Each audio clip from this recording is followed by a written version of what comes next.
Okay, meron lang ako nabasa ditong question, ano. Subukan nating sagutin. Tama po kaya ito? Kasi po, nagsimula po kasi ako sa company noong January 16, 2001. Tagal na. So, 24 years in service. Tapos po ngayon, pinapapirma po ako ngayong January 16, 2025.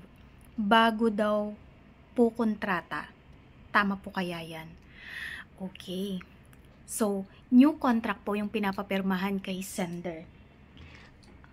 Although, late ko na nabasa, no? Sana makahabol pa tayo. Sana hindi pa niya napirmahan.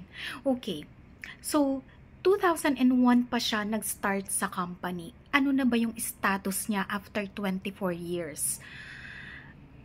At any rate po, regular employee na kayo ng kumpanya. Ngayon, hindi ko po alam kung anong nakalagay o kung anong nilalaman ng panibagong kontrata na pinapapirmahan sa inyo. Pero kung salary increase po yan, or kung promotion po yan, or may additional na benepisyo na idadagdag sa inyo, hindi po kailangan ng panibagong kontrata na pipirmahan. Ang kailangan lang po ay notice of personnel action na ia-attach doon sa inyong 201 file na ito yung previous mong benefits as compared to the present offer. So, or ito yung dati mong position and ito yung promotion mo. Parang ganon. So, hindi mo kailangan pumirma ng panibagong kontrata. Hindi ko lang alam kung anong nilalaman ng kontrata na yan, pero kung ang nilalaman ng kontrata na yan ay panibagong provisions on the status of your employment. Ibig sabihin, kasi from 2001, regular employee ka na eh, diba? So, kung ang nilalaman ng kontrata mo ay on probationary employment, halimbawa lang kasi hindi ko naman nabasa, kapag ang isang regular employee, nag-attach na sa kanya yung karapatan, yung right, yung security of tenure, hindi na yun mababago ng subsequent contract na may different tenor. Anong ibig kong sabihin? Kung ikaw ay isang regular employee, yung mga susunod na kontratang papapirmahan sa'yo ay hindi na magkakaroon ng epekto sa regular status mo as employee. Okay?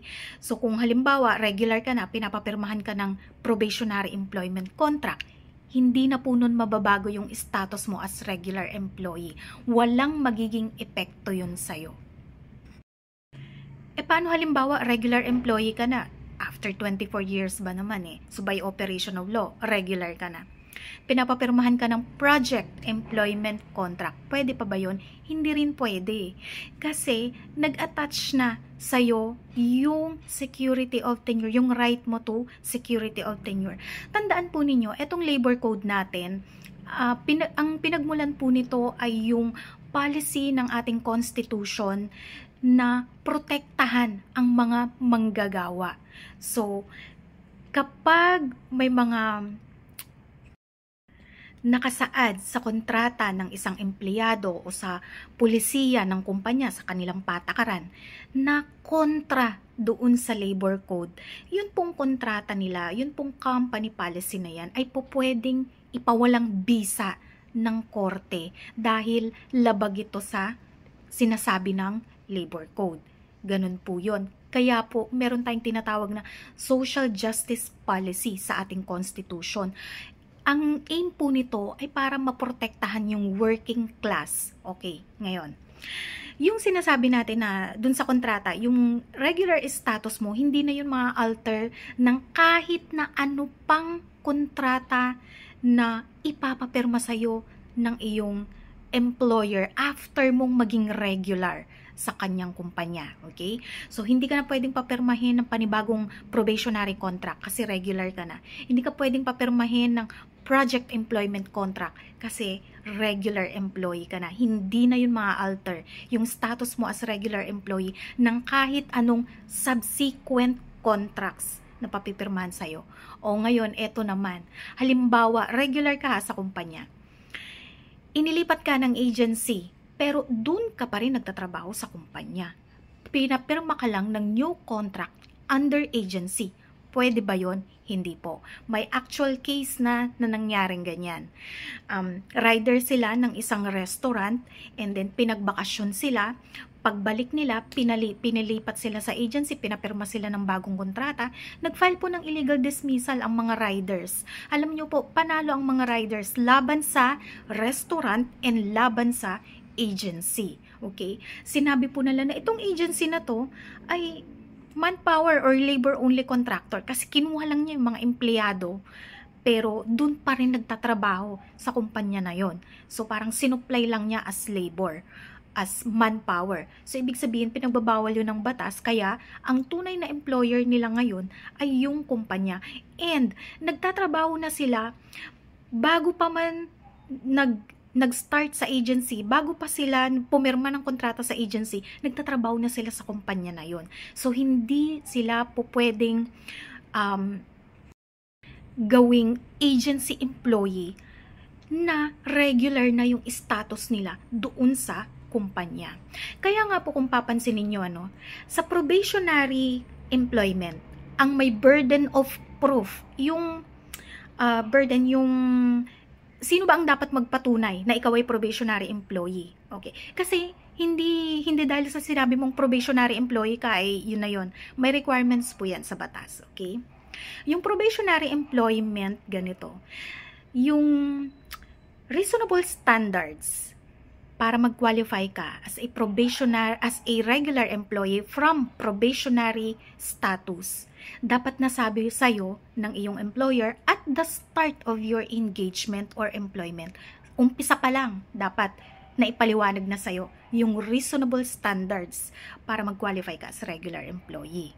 Okay? Ano bang magiging effect nun pag hindi na ipaliwanag sa'yo at the start of your employment yung reasonable standards para mag-qualify ka as regular employee? Sa isang actual case po, sinabi ng korte, you are deemed a regular employee. Regular employee ka na kasi hindi na ipaliwanag sa'yo ng employer mo sa umpisa pa lang ng iyong trabaho kung ano yung reasonable standards para mag-qualify ka as regular employee. Kaya sa umpisa pa lang ng trabaho mo, regular employee ka na.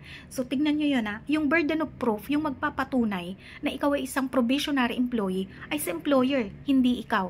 Ngayon, pag hindi na patunayan na employer na na-meet niya yung requisites ng batas para ikaw ay masabing probationary employee, ang sabi ng batas, ikaw ay isang regular employee by operation of law. O, pagdating naman sa project employment, alam nyo ba ang may burden of proof, yung partido na magpapatunay na ikaw ay isang valid project employee ay si employer. Siya ang magbibigay ng ebidensya. Ano tong ebidensya to? Kailangan sa umpisa pa lang ng trabaho mo, nasabi na sa'yo yung coverage, yung scope ng project, yung start, yung date, o yung duration ng project na to. And dapat, itong project na to ay totoo, existing, para masabi natin in good faith sa employer sa pag-assign sa'yo ng status na project employee. Okay? So, kung hindi napatunayan ni employer na na-meet niya itong mga requisites na to under the law, ikaw ay isang regular employee. Okay? Bakit ganito? Bakit ang burden of proof ay na kay employer? Kasi po sa batas, in connection pa rin doon sa nakalagay sa ating constitution na social justice policy na ang aim ay protection of the working class. Ang presumption po ng batas, regular employee ka. Ngayon, kung hindi ka regular employee gaya ng kiniklaim na employer, siya ngayon ang magpapatunay na probationary ka, or project-based employee ka, or fixed-term employee ka. Fixed term ang tawag po ng batas, pero sa inyo po, yung in layman's term, ang tawag ninyo ay contractual. Yun po yung nakasanayan ninyong tawag, contractual. Pero actually, under the law, fixed term po yun. Itong fixed term employment po, madalas po itong nangyayari sa mga private educational institutions. Kasi nga meron lang silang school term o kaya after sa isang semester, ganon, meron lang duration yung kanilang school semester. So, tinatanggap po sa industry ng mga private educational institution yung ganitong klase ng employment contract. Fixed term. Okay?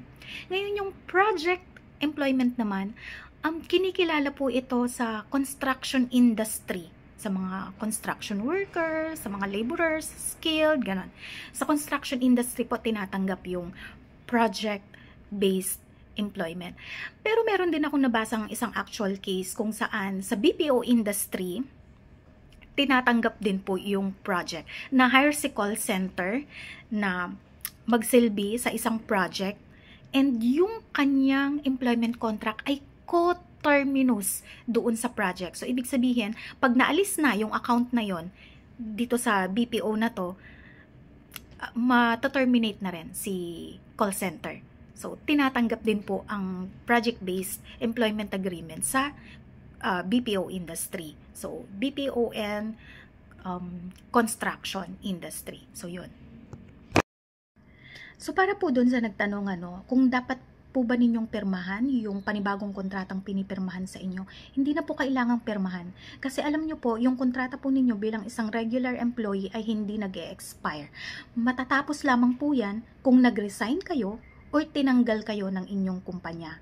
At wag nyo pong isipin na kung hindi kayo pipirma ng employment contract na pinapapirmahan nila sa inyong bagong employment contract, ay mawawalang silbi na po or mawawalang bisa na yung pagiging employee ninyo sa kumpanya. Hindi po. Hindi po natatapos ang inyong employment relationship with your employer maliban na lang kung kayo ay nag-resign o kayo ay tinanggal o kayo ay i-retire na. Okay? Ngayon, bakit po kaya ginagawa ito ng inyong kumpanya? Okay?